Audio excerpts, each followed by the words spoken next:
Olá, tudo bem? Eu sou o pastor Juan Nossi, aqui da Primeira Igreja Batista de Belo Horizonte. Que privilégio poder conversar com você nesse início de dia, nessa manhã. E eu estou muito feliz porque já fechamos o primeiro livro, já fechamos Mateus e como eu tenho aprendido, estudando para poder ensinar, mas aprendendo também com a Keila, com a Priscila, com o Samuel, com todos que têm ministrado aqui. Tem sido um privilégio muito grande. Hoje nós iniciamos mais uma fase, nós adentramos agora em Marcos.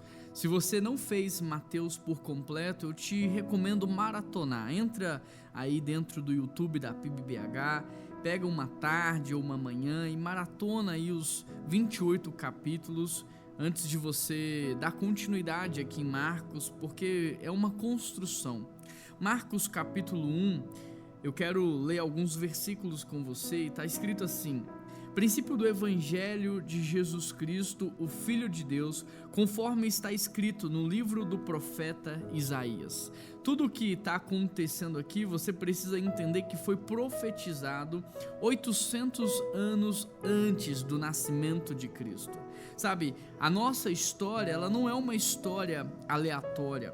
Deus não perdeu o controle da história, Ele sabe o que Ele está fazendo. E quando nós lemos a Bíblia, isso enche o nosso coração de esperança, porque algo que foi profetizado 800 anos antes está acontecendo exatamente como Isaías havia dito. Olha o que Isaías disse: eu enviarei à tua frente o meu mensageiro, ele preparará o teu caminho. Vós que clama no deserto, preparem o caminho para o Senhor e façam veredas justas para Ele, veredas retas.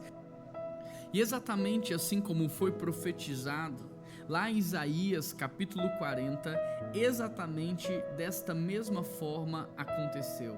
João Batista veio como cumprimento da promessa, ele preparou o caminho para que Jesus Cristo pudesse chegar.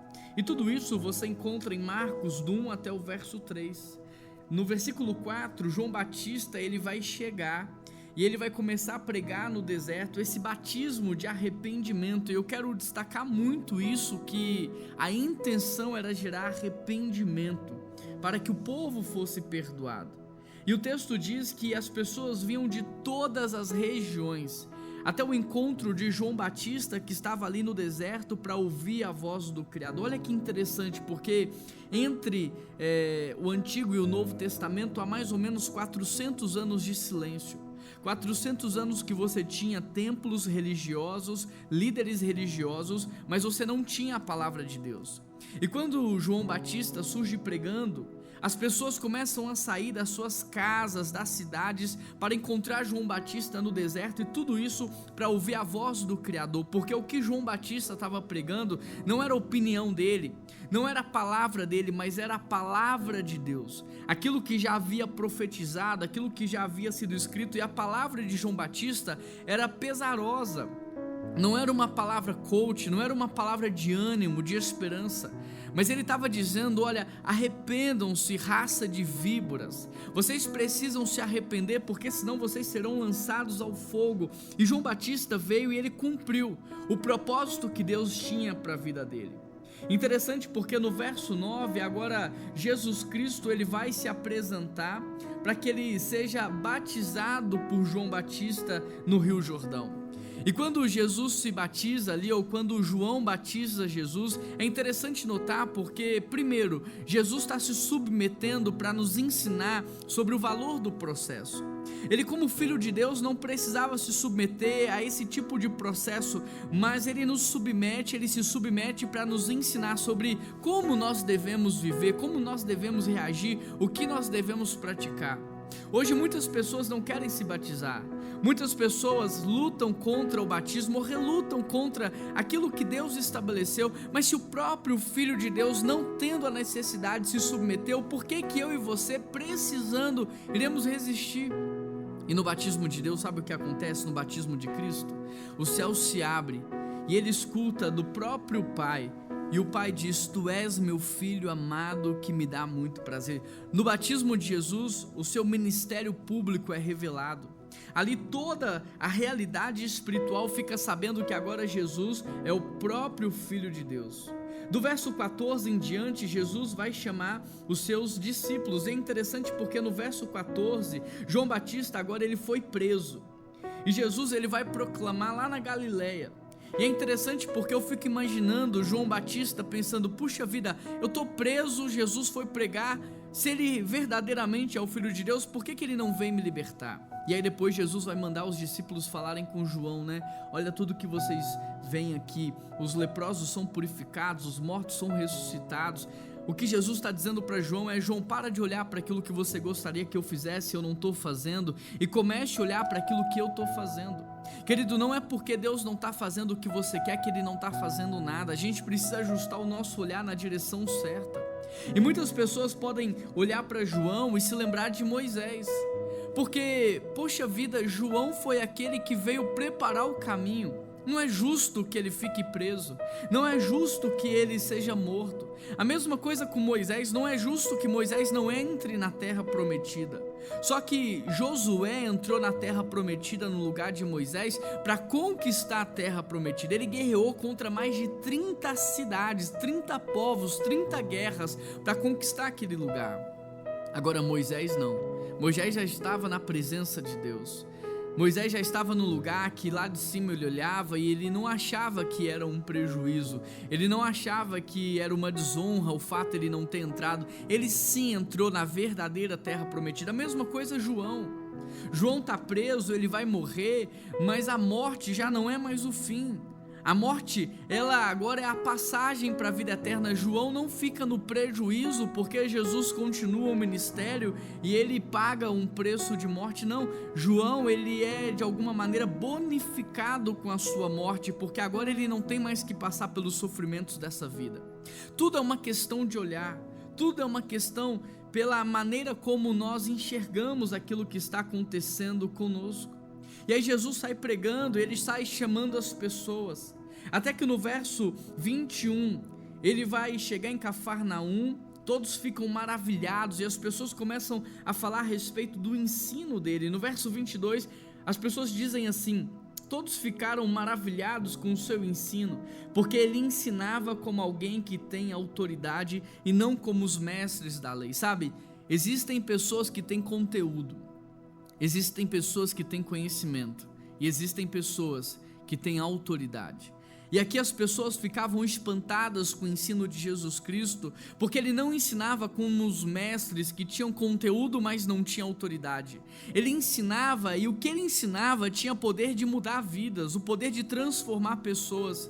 E é isso que acontece com os filhos de Deus hoje. Há sim muitos mestres, há sim muitos teólogos, há sim muitos professores, mas quando alguém ensina, cheio do Espírito Santo de Deus, carregado de unção e de autoridade, esse ensino tem poder de renovar as mentes, esse ensino tem poder de transformar corações, porque o ensino não está pautado num achômetro, mas na palavra que é viva e eficaz e mais penetrante do que uma espada de dois gumes, na palavra que não volta vazia, que cumpre o seu propósito, porque é lâmpada para os nossos pés. A partir do verso 29, Jesus vai demonstrar essa autoridade e esse poder que ele tem. E muitos sinais e maravilhas vão começar a acontecer. Ele vai expulsar demônios. Aqui no verso 29, ele vai curar a sogra de Pedro.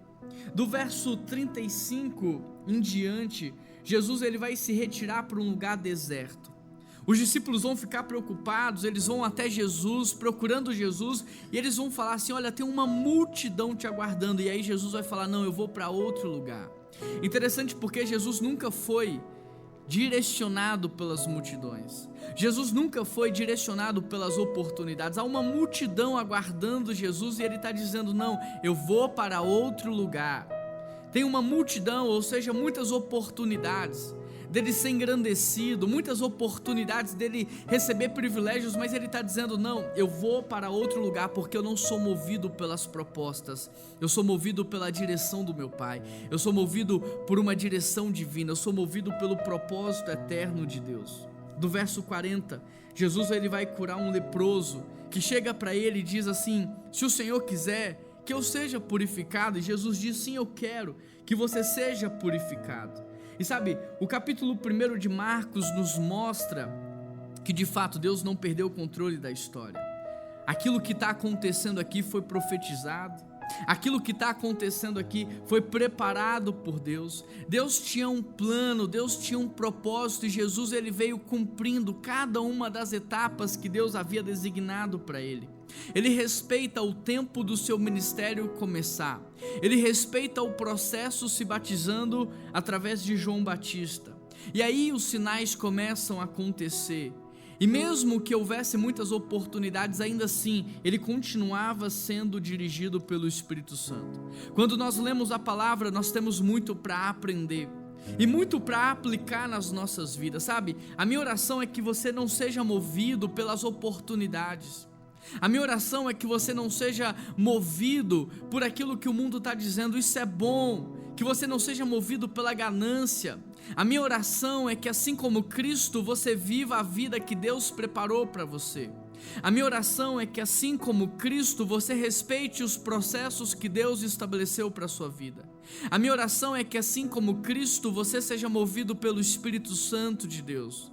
E a minha oração é que, assim como Deus usou Jesus Cristo, que Ele também venha usar você, aonde você está, nos lugares aonde você passa, que você possa ser a manifestação de Deus na terra, que você possa ser o transbordo do amor divino sobre a vida das pessoas.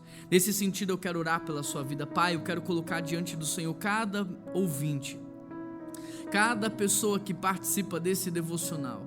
Deus, que essa palavra não seja só conteúdo, que não seja só teoria, mas que seja uma palavra de vida, uma palavra, Deus, que adentra os corações, trazendo renovação, transformação e mudança. Muito obrigado, Deus, porque o Senhor não perdeu o controle de nada. Agora nós pedimos ao Senhor, nos dê um coração manso e humilde, nos dê um coração obediente, nos dê um coração submisso, nos dê um coração quebrantado, Pai, para que estejamos sensíveis àquilo que o Senhor está fazendo. Direciona as nossas vidas, essa é a oração que eu te faço, em nome de Jesus Cristo que eu oro, amém e amém. Que Deus abençoe muito a sua vida, que Deus te dê um dia maravilhoso, a missão está dada, que você seja usado pelo Senhor no dia de hoje e até amanhã. Um grande abraço, Deus abençoe sua vida e nós nos vemos amanhã neste mesmo horário.